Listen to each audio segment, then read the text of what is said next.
How long have you been with us, Melody? 29 years, is it? David Langston leaned back in his leather chair, his voice eerily casual. That's quite the accomplishment. 29 years and 362 days, to be exact, I replied, my stomach nodding as I noticed the manila folder on his desk.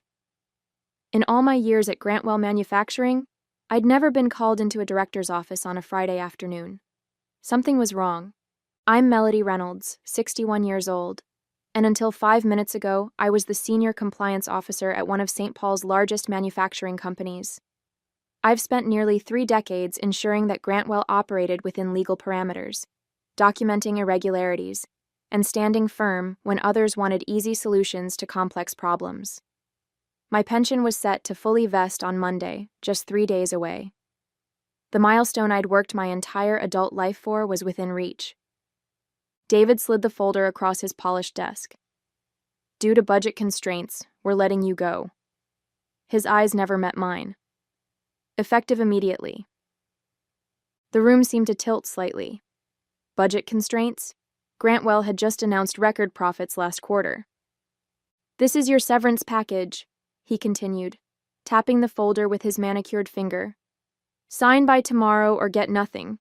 HR will escort you to clean out your desk. I should have felt anger, shock, perhaps even the urge to plead. Instead, a strange calm washed over me. This wasn't random. This was calculated, precisely timed to fall before my pension vested. Thank you for the opportunity, I said quietly, picking up the folder. I didn't open it. David looked surprised by my composure, perhaps expecting tears or protests. But I'd spent my career examining patterns, and this one was clear as day. I stood, smoothed my skirt, and walked out with my dignity intact. Janet from HR hovered awkwardly as I packed my personal items, the photo of my late husband Thomas, the potted plant my daughter had given me when she left for college 15 years ago, and the plaque I'd received for 25 years of service. I didn't take much. Most of what mattered couldn't fit in a cardboard box. I'm so sorry, Melody, Janet whispered, glancing nervously toward the security guard waiting to escort me out. This isn't right. It is what it is, I replied, but inside I knew better. This wasn't just wrong, it was potentially illegal. For the past 4 years, I'd been meticulously documenting financial irregularities that had accelerated since David joined the company. I'd sent detailed memos up the chain, flagged suspicious patterns, and even presented evidence of backdated reports. All of it had been dismissed, buried, or returned with instructions to focus on more pressing matters. As I walked through the lobby one last time, the security guard awkwardly held the door. Have a good weekend, Mrs. Reynolds, he said, clearly uncomfortable with his role in this charade. I nodded politely. I believe I will. The drive home felt surreal. 29 years of dedication ended with a manila folder and a cardboard box. The April rain tapped against my windshield as I navigated the familiar streets of St. Paul, Minnesota, past the cathedral where Thomas and I had married, beyond the school where our daughter had graduated, toward the modest home I'd maintained on my own since becoming a widow 12 years ago. I thought about the sacrifices I'd made for Grantwell, the missed recitals during those early years when I worked late to earn my promotions, the family vacations cut short when compliance emergencies arose, the countless evenings spent reviewing documentation that nobody else had the patience to examine. I'd given the company my prime years, believing in the security that my pension would eventually provide. When I pulled into my driveway, I sat quietly for a moment, allowing myself to feel the weight of what had happened. David Langston had been with the company just 6 months. He'd arrived with a reputation for streamlining operations, which typically meant cutting costs at any price. I'd known we would eventually clash when I refused to certify compliance on his latest cost-cutting initiative, a measure that skirted several regulatory requirements. What I hadn't anticipated was how quickly and ruthlessly he would move to eliminate me. Inside, I made myself tea and sat at my kitchen table, finally opening the severance package. The terms were insulting: 3 months' salary in exchange for waiving all rights to future claims against the company. No pension, no healthcare continuation, no acknowledgement of nearly 3 decades of service. Just a check and a legal trap designed to silence me. The document required my signature by 5 p.m. tomorrow. They were counting on fear and desperation to make me sign quickly, without consulting anyone. This wasn't standard practice. It was a targeted effort to rob me of what I'd earned. I set the papers aside and walked to my home office, where I kept my personal records. Behind a row of family photo albums sat a fireproof lockbox, my insurance policy. For 4 years, I'd been bringing home copies of troubling financial documents, keeping detailed notes of conversations, and saving emails that outlined patterns of misconduct. Not because I planned to use them, but because my professional instincts told me something wasn't right. I opened the box and reviewed its contents: loan applications with falsified data, quarterly reports with manipulated figures, emails instructing staff to backdate quality control certifications. It was all there, over 1,000 pages of evidence showing systematic fraud that had accelerated under David's direction. I'd reported every issue through proper channels, only to be ignored or sidelined. I reached for my phone, scrolling to a contact I hadn't called in years. Gregory Santos had been Grantwell's chief financial officer before leaving to work for the Securities and Exchange Commission. He'd always respected my diligence, even when others found it tedious. It's time, I thought, as my finger hovered over his name. The next morning, I woke with purpose. After speaking with Gregory for nearly 2 hours the previous evening, I had a clear path forward. I dressed carefully in the navy suit I reserved for important meetings, as if preparing for battle. In a way, I was. Gregory had listened intently as I outlined the situation and described the documentation I'd collected. His response was measured but resolute. This isn't just wrongful termination, Melody. Based on what you're describing, Grantwell could be facing serious securities violations. The timing with your pension, that's just the tip of the iceberg. He'd explained the whistleblower protections available through the SEC and arranged for me to meet with his team on Monday morning. Don't sign anything, he'd cautioned, and secure those documents somewhere safe. I spent Saturday morning making copies of everything, organizing the evidence chronologically, and preparing a detailed index. The work kept my mind focused, preventing the anger and hurt from overwhelming me. By noon, I had 3 identical packages ready. One for the SEC, one for my personal records, and one that would serve as leverage if needed. My phone rang several times throughout the day. Janet from HR, David Langston, even the company's general counsel. I let each call go to voicemail, listening to their increasingly urgent messages. Melody, we need that paperwork signed today. David's voice was tense. I can come by and pick it up if that helps. The legal counsel was more direct. Ms. Reynolds, it's imperative we receive your signed agreement before close of business. Failure to comply could jeopardize your severance package entirely.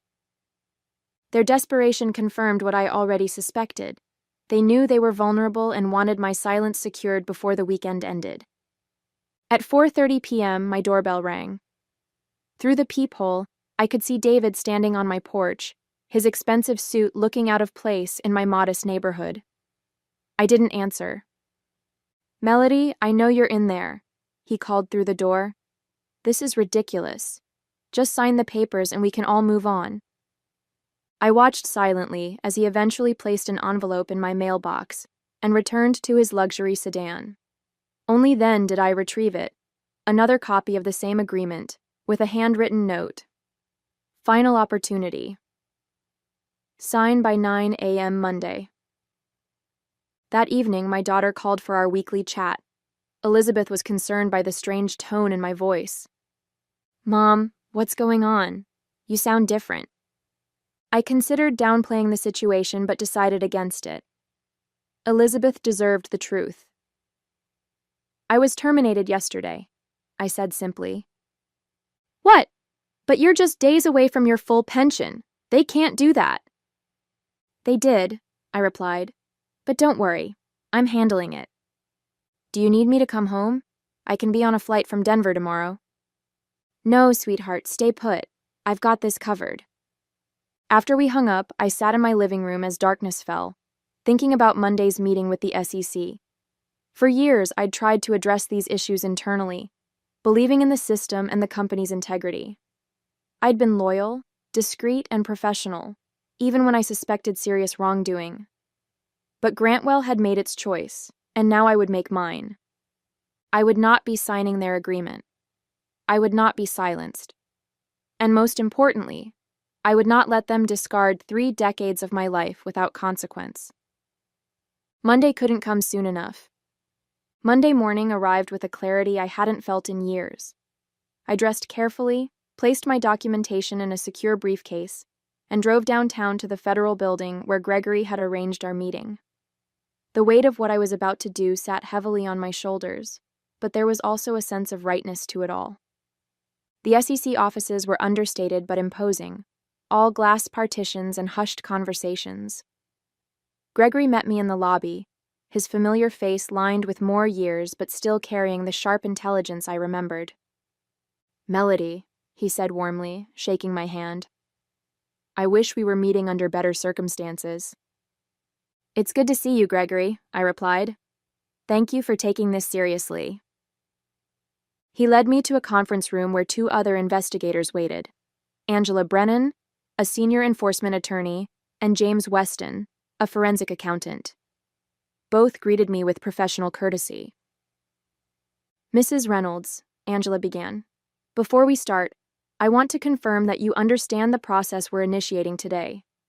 Once you share this information with us, an investigation becomes official. There's no turning back." I nodded. "I understand completely." For the next 3 hours, I walked them through my documentation.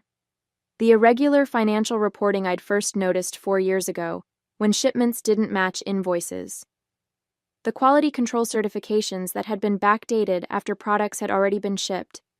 The pattern of revenue manipulation that had intensified in recent quarters, particularly after David Langston's arrival.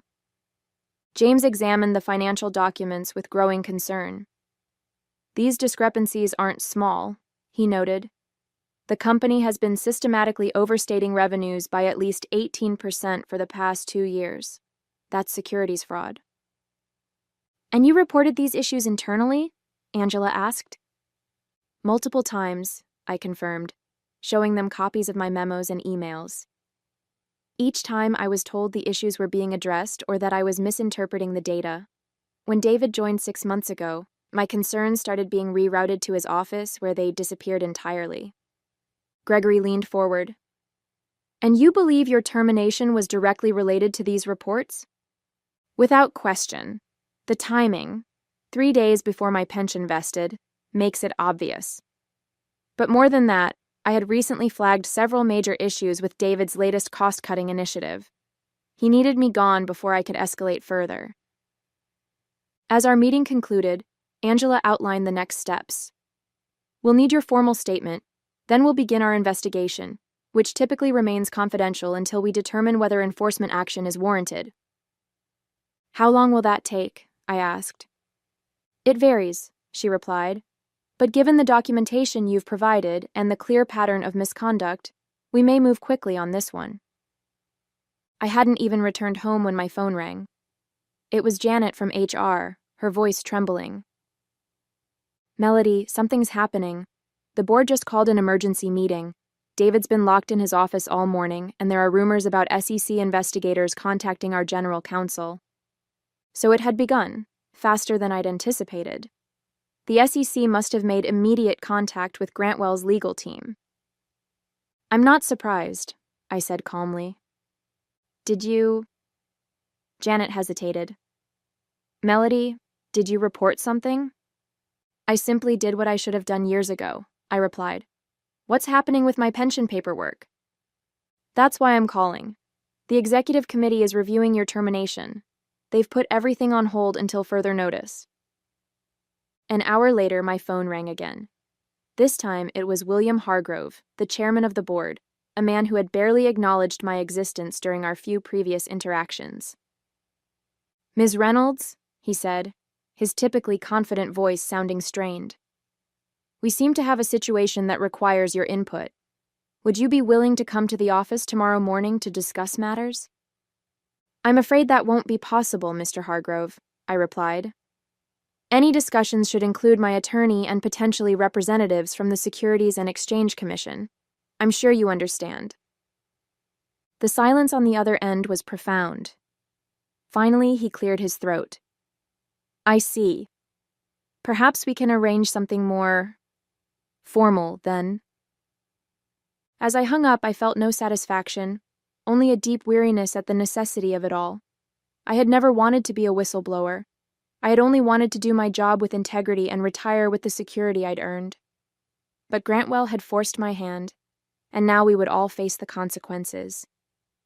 My phone continued to ring throughout the evening, colleagues seeking information, executives attempting damage control. I answered none of them. The time for private conversations had passed. Now everything would happen in the light. By Wednesday morning, the storm had fully broken. Local business publications ran headlines about an SEC investigation into Grantwell Manufacturing, sending the company's stock into a tailspin. Financial analysts who had praised David's efficiency measures just weeks ago now questioned the integrity of the company's entire reporting structure. I received a formal letter from Grantwell's legal department withdrawing my termination notice and placing me on administrative leave with full benefits pending an internal review. It was a transparent attempt to mitigate damages coming far too late. At 10 a.m., my attorney Barbara Reynolds, no relation, but the coincidence amused us both, accompanied me to a meeting at Grantwell's headquarters. The same security guard who had escorted me out on Friday now nodded respectfully as we entered. The atmosphere in the building was tense, with employees huddled in whispered conversations that stopped abruptly when we passed. We were shown to the main boardroom, where William Hargrove waited with the company's outside counsel and 3 other board members. David Langston was conspicuously absent. Thank you for coming, Ms. Reynolds, William began, seeming to have aged years in just a few days. We've initiated a comprehensive internal investigation into the concerns you've raised. Barbara spoke before I could respond. Let's be clear about something, Mr. Hargrove. Ms. Reynolds didn't suddenly raise these concerns after her termination. She documented and reported them repeatedly over a period of 4 years, as her job required her to do. The company's decision to ignore those reports, and then to terminate her days before her pension vested, speaks volumes. William shifted uncomfortably. Yes, well, that's part of what we're investigating. I want to personally assure Ms. Reynolds that her termination has been rescinded. We consider her an employee in good standing with all benefits intact. Including my pension? I asked directly. Of course, he replied quickly. In fact, we're prepared to offer you a consulting role after your retirement, which you can begin immediately if you wish. We value your expertise and... My client isn't making any decisions today, Barbara interrupted, and any discussion about future arrangements should be preceded by a full accounting of how her previous concerns were suppressed. The meeting continued for another hour, with the board members attempting to distance themselves from both David's actions and the financial irregularities I'd documented. They painted themselves as victims of misinformation, expressing shock and disappointment at the apparent misconduct. I remained mostly silent, letting Barbara handle the legal maneuvering while I observed their body language. These were people I'd worked alongside for years, yet they'd never noticed me. Not really. Now they couldn't look away, their expressions a mix of fear and newfound respect. As we prepared to leave, William made one final appeal. Melody, we're hoping you might consider speaking with the SEC investigators about the corrective actions we're taking. Your support would be invaluable. I looked at him directly for the first time. Mr. Hargrove, I've spent 29 years dedicated to this company's compliance. During that time, I filed 47 major reports documenting serious irregularities. I sent 16 memos specifically addressing the issues now under investigation. I requested 9 meetings with executive leadership to discuss these concerns, of which only 2 were granted, and neither resulted in action. At what point in that history did I have your support? The room fell silent. I'll cooperate fully with both the internal investigation and the SEC, I continued. But I'll be speaking only to the facts, as I always have. Whether those facts support or damage Grantwell will depend entirely on what you do next, not what you say in this room. As Barbara and I walked out, she whispered, "That was perfectly stated." It wasn't until we reached the parking lot that I allowed myself a deep breath. The adrenaline that had carried me through the confrontation began to fade, leaving me drained but clear-headed. This wasn't victory, not yet. It was merely the beginning of accountability. "What happens now?" I asked Barbara as we stood beside our cars. "Now?"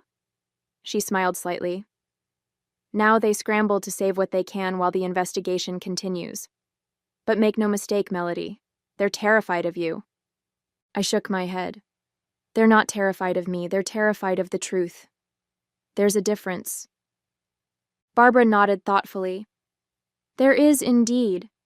And that difference is why you'll win this, regardless of how it plays out." As I drove home, I wondered what Thomas would have thought of all this. My late husband had always encouraged my meticulous nature, even when others found it frustrating. "Your attention to detail isn't a quirk, Melody," he'd say. "It's a superpower." Perhaps he'd been right all along. By Friday, exactly 1 week after my termination, the story had evolved into a full-blown corporate scandal. The SEC had issued formal requests for information from Grantwell, and an internal memo from William Hargrove announced David Langston's immediate suspension pending investigation. The company's stock had dropped nearly 30%, triggering concerns from major investors and partners. I was no longer just Melody Reynolds' overlooked compliance officer. Business journals now referred to me as a whistleblower and the woman who exposed Grantwell.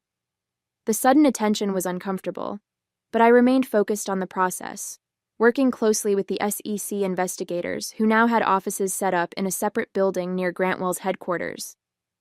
The evidence I'd provided had opened many doors, but the investigation was revealing even more troubling patterns. Gregory called to update me on their progress. "Melody, it's worse than we thought," he said, his voice grave. "The financial manipulation goes back at least 5 years, predating Langston. He accelerated it, but he didn't start it." "I suspected as much," I replied. "There were irregularities I couldn't fully document because I couldn't access certain executive-level reports." "Well, we can access them now," Gregory continued. "And they tell a story of systematic fraud designed to inflate the company's value. The board is claiming ignorance, but at least 3 members had to have known. They signed off on key transactions." This news should have vindicated me, but instead, it left me feeling hollow. The company I'd dedicated my life to had been corrupted at levels even I hadn't fully comprehended. The people I'd trusted with my concerns had been actively participating in the very fraud I was reporting. That afternoon, I received a call from Elizabeth. Her voice was tight with anger. "Mom, have you seen the news? They're trying to discredit you." I hadn't. I'd been avoiding media coverage, focusing instead on the official proceedings. "What are they saying?" I asked calmly. "That Grantwell executive, Langston, gave an interview claiming you had performance issues and were bitter about being passed over for promotion. He's making it sound like you're retaliating because of personal grievances." I wasn't surprised. It was a predictable defense strategy: attack the whistleblower's credibility rather than address the allegations. "It doesn't matter, Elizabeth," I assured her. "The evidence speaks for itself. My performance reviews have been exemplary for 29 years. They can't rewrite that history now." But David was trying to do exactly that. By that evening, several news outlets had picked up his narrative, questioning my motives and suggesting I had manipulated documentation to frame him. It was a desperate move from a desperate man, but it still stung to see my integrity questioned so publicly. Barbara called immediately. "Don't respond to any of it," she advised.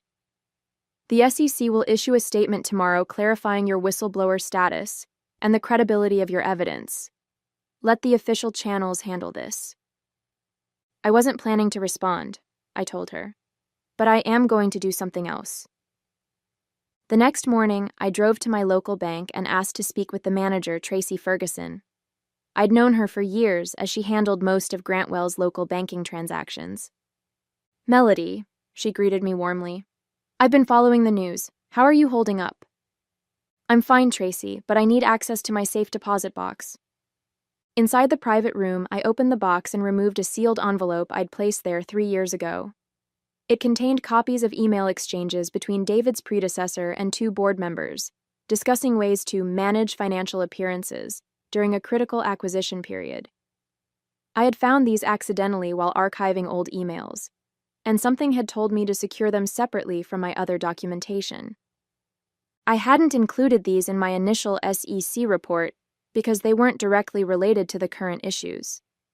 But now, with David attempting to undermine my credibility, they provided crucial context showing that the problematic practices predated my concerns about him specifically. I called Gregory immediately. "I have something you need to see," I told him.